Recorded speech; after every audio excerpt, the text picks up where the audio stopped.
Mystery Narratives presents Agatha Christie. The Tragedy at Marsdon Manor. I had been called away from town for a few days, and on my return found Poirot in the act of strapping up his small valise. A la bonne heure, Hastings. I feared you would not have returned in time to accompany me. You are called away on a case, then? Yes, though I am bound to admit that, on the face of it, the affair does not seem promising. The Northern Union Insurance Company have asked me to investigate the death of a Mr. Maltravers who a few weeks ago insured his life with them for the large sum of £50,000. Yes, I said, much interested. There was, of course, the usual suicide clause in the policy. In the event of his committing suicide within a year, the premiums would be forfeited. Mr. Maltravers was duly examined by the company's own doctor, and although he was a man slightly past the prime of life, was passed as being in quite sound health. However, on Wednesday last, the day before yesterday, the body of Mr. Maltravers was found in the grounds of his house in Essex, Marsdon Manor, and the cause of his death is described as some kind of internal hemorrhage. That in itself would be nothing remarkable, but sinister rumors as to Mr. Maltravers' financial position have been in the air of late, and the Northern Union have ascertained beyond any possible doubt that the deceased gentleman stood upon the verge of bankruptcy. Now that alters matters considerably. Maltravers had a beautiful young wife, and it is suggested that he got together all the ready money he could for the purpose of paying the premiums on a life insurance for his wife's benefit, and then committed suicide. Such a thing is not uncommon. In any case, my friend Alfred Wright, who is a director of the Northern Union, has asked me to investigate the facts of the case, but, as I told him, I am not very hopeful of success. If the cause of death had been heart failure, I should have been more sanguine. Heart failure may always be translated as the inability of the local GP to discover what his patient really did die of, but a hemorrhage seems fairly definite. Still, we can but make some necessary inquiries. 5 minutes to pack your bag, Hastings, and we will take a taxi to Liverpool Street. About an hour later, we alighted from a Great Eastern train at the little station of Marsdon Lee. Inquiries at the station yielded the information that Marsdon Manor was about a mile distant. Poirot decided to walk, and we betook ourselves along the main street. What is our plan of campaign? I asked. First I will call upon the doctor. I have ascertained that there is only one doctor in Marsdon Lee, Dr. Ralph Bernard. Ah, here we are at his house. The house in question was a kind of superior cottage, standing back a little from the road. A brass plate on the gate bore the doctor's name. We passed up the path and rang the bell. We proved to be fortunate in our call. It was the doctor's consulting hour, and for the moment there were no patients waiting for him. Dr. Bernard was an elderly man, high-shouldered and stooping, with a pleasant vagueness of manner. Poirot introduced himself and explained the purpose of our visit, adding that insurance companies were bound to investigate fully in a case of this kind. Of course, said Dr. Bernard vaguely. I suppose, as he was such a rich man, his life was insured for a big sum. You consider him a rich man, doctor? The doctor looked rather surprised. Was he not? He kept 2 cars, you know, and Marsdon Manor is a pretty big place to keep up, although I believe he bought it very cheap. I understand that he had had considerable losses of late, said Poirot, watching the doctor narrowly. The latter, however, merely shook his head sadly. Is that so? Indeed. It is fortunate for his wife, then, that there is this life insurance. A very beautiful and charming young creature, but terribly unstrung by this sad catastrophe. A mass of nerves, poor thing. I have tried to spare her all I can, but of course, the shock was bound to be considerable. You had been attending Mr. Maltravers recently. My dear sir, I never attended him. What? I understand Mr. Maltravers was a Christian Scientist, or something of that kind. But you examined the body? Certainly. I was fetched by one of the under gardeners. And the cause of death was clear? Absolutely. There was blood on the lips, but most of the bleeding must have been internal. Was he still lying where he had been found? Yes, the body had not been touched. He was lying at the edge of a small plantation. He had evidently been out shooting rooks, a small rook rifle lay beside him. The hemorrhage must have occurred quite suddenly. Gastric ulcer, without a doubt. No question of his having been shot, eh? My dear sir. I demand pardon, said Poirot humbly. But, if my memory is not at fault, in the case of a recent murder, the doctor first gave a verdict of heart failure, altering it when the local constable pointed out that there was a bullet wound through the head. You will not find any bullet wounds on the body of Mr. Maltravers, said Dr. Bernard dryly.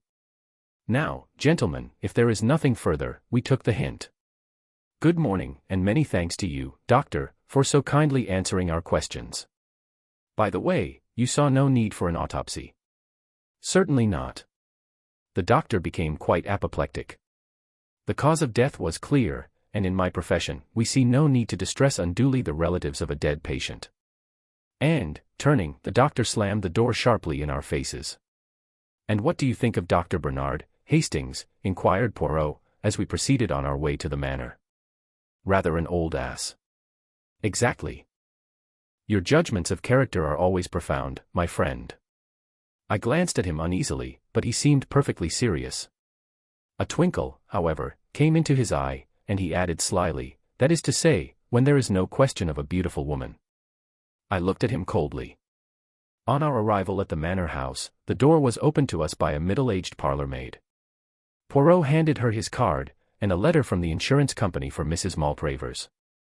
She showed us into a small morning room, and retired to tell her mistress. About 10 minutes elapsed, and then the door opened, and a slender figure in widow's weeds stood upon the threshold. Monsieur Poirot, she faltered. Madam. Poirot sprang gallantly to his feet and hastened towards her. I cannot tell you how I regret to derange you in this way. But what will you? Less affairs, they know no mercy. Mrs. Maltravers permitted him to lead her to a chair. Her eyes were red with weeping, but the temporary disfigurement could not conceal her extraordinary beauty. She was about 27 or 8, and very fair, with large blue eyes and a pretty pouting mouth. It is something about my husband's insurance, is it? But must I be bothered now, so soon? Courage, my dear madam. Courage. You see, your late husband insured his life for rather a large sum, and in such a case the company always has to satisfy itself as to a few details. They have empowered me to act for them. You can rest assured that I will do all in my power to render the matter not too unpleasant for you. Will you recount to me briefly the sad events of Wednesday? I was changing for tea when my maid came up. One of the gardeners had just run to the house. He had found, her voice trailed away. Poirot pressed her hand sympathetically. I comprehend. Enough. You had seen your husband earlier in the afternoon. Not since lunch. I had walked down to the village for some stamps. And I believe he was out pottering round the grounds. Shooting rooks, eh? Yes, he usually took his little rook rifle with him, and I heard 1 or 2 shots in the distance. Where is this little rook rifle now? In the hall, I think. She led the way out of the room and found and handed the little weapon to Poirot, who examined it cursorily. 2 shots fired, I see, he observed, as he handed it back. And now, madam, if I might see, he paused delicately. The servant shall take you, she murmured, averting her head. The parlour-maid, summoned, led Poirot upstairs. I remained with the lovely and unfortunate woman. It was hard to know whether to speak or remain silent. I essayed 1 or 2 general reflections to which she responded absently, and in a very few minutes Poirot rejoined us. I thank you for all your courtesy, madam. I do not think you need be troubled any further with this matter. By the way, do you know anything of your husband's financial position? She shook her head. Nothing whatever. I am very stupid over business things. I see. Then you can give us no clue as to why he suddenly decided to insure his life. He had not done so previously, I understand. Well, we had only been married a little over a year. But, as to why he insured his life, it was because he had absolutely made up his mind that he would not live long. He had a strong premonition of his own death. I gather that he had had 1 hemorrhage already, and that he knew that another one would prove fatal. I tried to dispel these gloomy fears of his, but without avail. Alas, he was only too right. Tears in her eyes, she bade us a dignified farewell.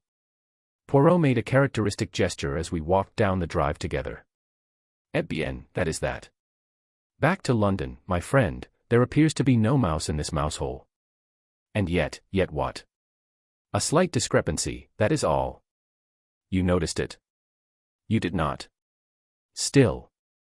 Life is full of discrepancies, and assuredly the man cannot have taken his own life. There is no poison that would fill his mouth with blood. No, no, I must resign myself to the fact that all here is clear and above board, but who is this? A tall young man was striding up the drive towards us. He passed us without making any sign, but I noted that he was not ill-looking, with a lean, deeply bronzed face that spoke of life in a tropic clime. A gardener who was sweeping up leaves had paused for a minute in his task, and Poirot ran quickly up to him. "Tell me, I pray you, who is that gentleman? Do you know him?" "I don't remember his name, sir, though I did hear it. He was staying down here last week for a night. Tuesday, it was. Quick, mon ami, let us follow him." We hastened up the drive after the retreating figure. A glimpse of a black-robed figure on the terrace at the side of the house, and our quarry swerved and we after him, so that we were witnesses of the meeting. Mrs. Maltravers almost staggered where she stood, and her face blanched noticeably. "You," she gasped. "I thought you were on the sea, on your way to East Africa." "I got some news from my lawyers that detained me," explained the young man. "My old uncle in Scotland died unexpectedly and left me some money. Under the circumstances I thought it better to cancel my passage. Then I saw this bad news in the paper and I came down to see if there was anything I could do. You'll want someone to look after things for you a bit perhaps." At that moment they became aware of our presence. Poirot stepped forward, and with many apologies explained that he had left his stick in the hall.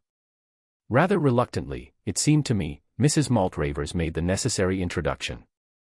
"Monsieur Poirot, Captain Black."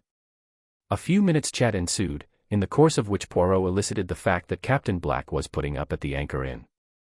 The missing stick not having been discovered, which was not surprising, Poirot uttered more apologies and we withdrew. We returned to the village at a great pace, and Poirot made a beeline for the Anchor Inn. "Here we establish ourselves until our friend the captain returns," he explained. "You notice that I emphasized the point that we were returning to London by the first train. Possibly you thought I meant it. But no, you observed Mrs. Maltravers' face when she caught sight of this young black. She was clearly taken aback, and he, eh bien, he was very devoted, did you not think so? And he was here on Tuesday night, the day before Mr. Maltravers died. We must investigate the doings of Captain Black, Hastings." In about half an hour we espied our quarry approaching the inn.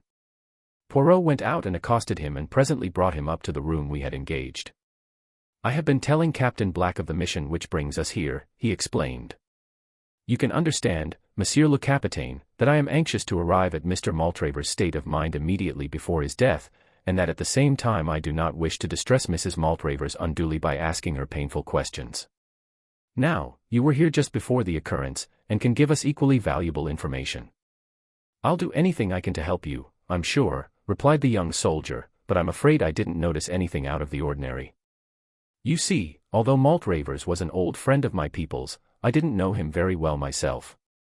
"You came down, when?" "Tuesday afternoon. I went up to town early Wednesday morning, as my boat sailed from Tilbury about 12 o'clock. But some news I got made me alter my plans, as I dare say you heard me explain to Mrs. Maltravers. You were returning to East Africa, I understand." "Yes. I've been out there ever since the war, a great country." "Exactly. Now what was the talk about at dinner?" "On Tuesday night." "Oh, I don't know. The usual odd topics. Maltravers asked after my people, and then we discussed the question of German reparations, and then Mrs. Maltravers asked a lot of questions about East Africa, and I told them one or two yarns. That's about all, I think." "Thank you." Poirot was silent for a moment, then he said gently, "With your permission, I should like to try a little experiment. You have told us all that your conscious self knows, I want now to question your subconscious self." "Psychoanalysis, what?" said Black, with visible alarm. "Oh, no," said Poirot reassuringly. "You see, it is like this, I give you a word, you answer with another, and so on. Any word, the first one you think of. Shall we begin?" "All right," said Black slowly, but he looked uneasy. "Note down the words, please, Hastings," said Poirot. Then he took from his pocket his big turnip-faced watch and laid it on the table beside him. "We will commence. Day." There was a moment's pause, and then Black replied, "Night." As Poirot proceeded, his answers came quicker. "Name," said Poirot. "Place." "Bernard Shaw." "Tuesday." "Dinner." "Journey." "Ship." "Country." "Uganda." "Story." "Lions." "Rook rifle." "Farm." "Shot." "Suicide." "Elephant." "Tusks." "Money." "Lawyers." "Thank you, Captain Black. Perhaps you could spare me a few minutes in about half an hour's time." "Certainly." The young soldier looked at him curiously and wiped his brow as he got up. "And now, Hastings," said Poirot, smiling at me as the door closed behind him. "You see it all, do you not?" "I don't know what you mean." "Does that list of words tell you nothing?" I scrutinized it, but was forced to shake my head. "I will assist you." To begin with, Black answered well within the normal time limit, with no pauses, so we can take it that he himself has no guilty knowledge to conceal. Day to night and place to name are normal associations. I began work with Bernard, which might have suggested the local doctor had he come across him at all. Evidently, he had not. After our recent conversation, he gave dinner to my Tuesday, but journey and country were answered by ship and Uganda, showing clearly that it was his journey abroad that was important to him and not the one which brought him down here. Story recalls to him one of the lion stories he told at dinner. I proceed to rook rifle, and he answered with the totally unexpected word farm. When I say shot, he answers at once suicide. The association seems clear. A man he knows committed suicide with a rook rifle on a farm somewhere. Remember, too, that his mind is still on the stories he told at dinner, and I think you will agree that I shall not be far from the truth if I recall Captain Black and ask him to repeat the particular suicide story which he told at the dinner table on Tuesday evening. Black was straightforward enough over the matter. "Yes, I did tell them that story, now that I come to think of it. Chap shot himself on a farm out there. Did it with a rook rifle through the roof of the mouth, bullet lodged in the brain. Doctors were no end puzzled over it, there was nothing to show except a little blood on the lips." "But what has it got to do with Mr. Maltravers?" "You did not know, I see, that he was found with a rook rifle by his side." "You mean my story suggested to him, oh, but that is awful." "Do not distress yourself, it would have been one way or another." "Well, I must get on the telephone to London." Poirot had a lengthy conversation over the wire and came back thoughtful. He went off by himself in the afternoon, and it was not till 7 o'clock that he announced that he could put it off no longer but must break the news to the young widow. My sympathy had already gone out to her unreservedly. To be left penniless, and with the knowledge that her husband had killed himself to assure her future was a hard burden for any woman to bear. I cherished a secret hope, however, that young Black might prove capable of consoling her after her first grief had passed. He evidently admired her enormously. Our interview with the lady was painful. She refused vehemently to believe the facts that Poirot advanced, and when she was at last convinced, broke down into bitter weeping. An examination of the body turned our suspicions into certainty. Poirot was very sorry for the poor lady, but, after all, he was employed by the insurance company, and what could he do? As he was preparing to leave, he said gently to Mrs. Maltravers, "Madam, you of all people should know that there are no dead." "What do you mean?" she faltered, her eyes growing wide. "Have you never taken part in any spiritualistic séances? You are mediumistic, you know." "I have been told so." "But you do not believe in spiritualism, surely?" "Madam, I have seen some strange things. You know that they say in the village that this house is haunted." She nodded, and at that moment the parlour-maid announced that dinner was ready. "Won't you just stay and have something to eat?" We accepted gratefully, and I felt that our presence could not but help distract her a little from her own griefs. We had just finished our soup, when there was a scream outside the door, and the sound of breaking crockery. We jumped up. The parlour-maid appeared, her hand to her heart. It was a man, standing in the passage. Poirot rushed out, returning quickly. "There is no one there." "Isn't there, sir?" said the parlour-maid weakly. Oh, it did give me a start. "But why?" She dropped her voice to a whisper. I thought it was the master, it looked like him." I saw Mrs. Maltravers give a terrified start, and my mind flew to the old superstition that a suicide cannot rest. She thought of it too, I am sure, for a minute later. She caught Poirot's arm with a scream. "Didn't you hear that? Those 3 taps on the window. That's how he always used to tap when he passed around the house." "The ivy," I cried. It was the ivy against the pane. But a sort of terror was gaining on us all. The parlour-maid was obviously unstrung, and when the meal was over Mrs. Maltravers besought Poirot not to go at once. She was clearly terrified to be left alone. We sat in the little morning room. The wind was getting up and moaning around the house in an eerie fashion. Twice the door of the room came unlatched and slowly opened, and each time she clung to me with a terrified gasp. "Ah, but this door, it is bewitched," cried Poirot angrily at last. He got up and shut it once more, then turned the key in the lock. "I shall lock it, so." "Don't do that," she gasped, "if it should come open now." And even as she spoke the impossible happened. The locked door slowly swung open. I could not see into the passage from where I sat, but she and Poirot were facing it. She gave one long shriek as she turned to him. "You saw him, there in the passage," she cried. He was staring down at her with a puzzled face, then shook his head. "I saw him, my husband, you must have seen him too." "Madam, I saw nothing." "You are not well, unstrung." "I am perfectly well, oh, God." Suddenly, without any warning, the lights quivered and went out. Out of the darkness came 3 loud raps. I could hear Mrs. Maltravers moaning. And then, I saw. The man I had seen on the bed upstairs stood there facing us, gleaming with a faint ghostly light. There was blood on his lips, and he held his right hand out, pointing. Suddenly a brilliant light seemed to proceed from it. It passed over Poirot and me and fell on Mrs. Maltravers. I saw her white terrified face, and something else. "My God, Poirot!" I cried. "Look at her hand, her right hand. It's all red." Her own eyes fell on it, and she collapsed in a heap on the floor. "Blood," she cried hysterically. "Yes, it's blood. I killed him. I did it. He was showing me, and then I put my hand on the trigger and pressed. Save me from him, save me. He's come back." Her voice died away in a gurgle. "Lights," said Poirot briskly. The lights went on as if by magic. "That's it," he continued.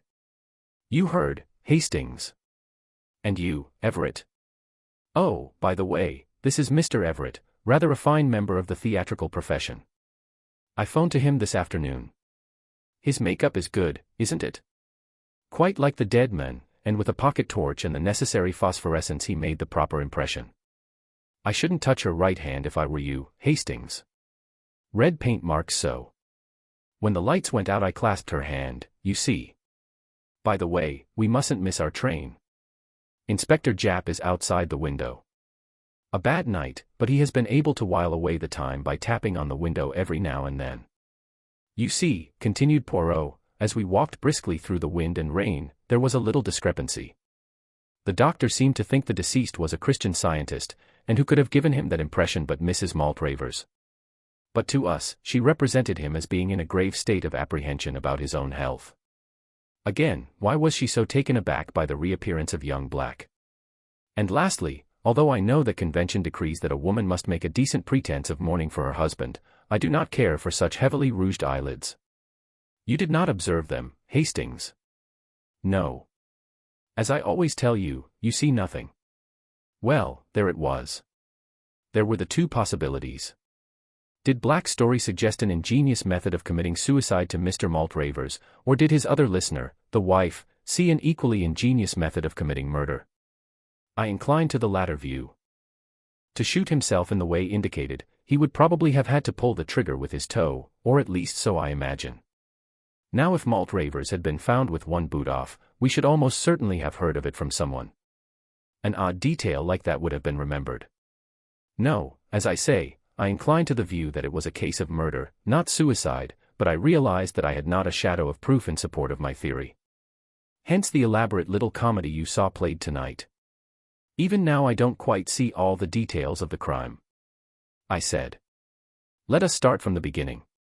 Here is a shrewd and scheming woman who, knowing of her husband's financial debacle and tired of the elderly mate she has only married for his money, induces him to insure his life for a large sum, and then seeks for the means to accomplish her purpose. An accident gives her that, the young soldier's strange story. The next afternoon when Monsieur le Capitaine, as she thinks, is on the high seas, she and her husband are strolling around the grounds. What a curious story that was last night, she observes. Could a man shoot himself in such a way? Do show me if it is possible. The poor fool, he shows her. He places the end of the rifle in his mouth. She stoops down, and puts her finger on the trigger, laughing up at him. And now, sir, she says saucily, supposing I pull the trigger. And then, Hastings, she pulls it.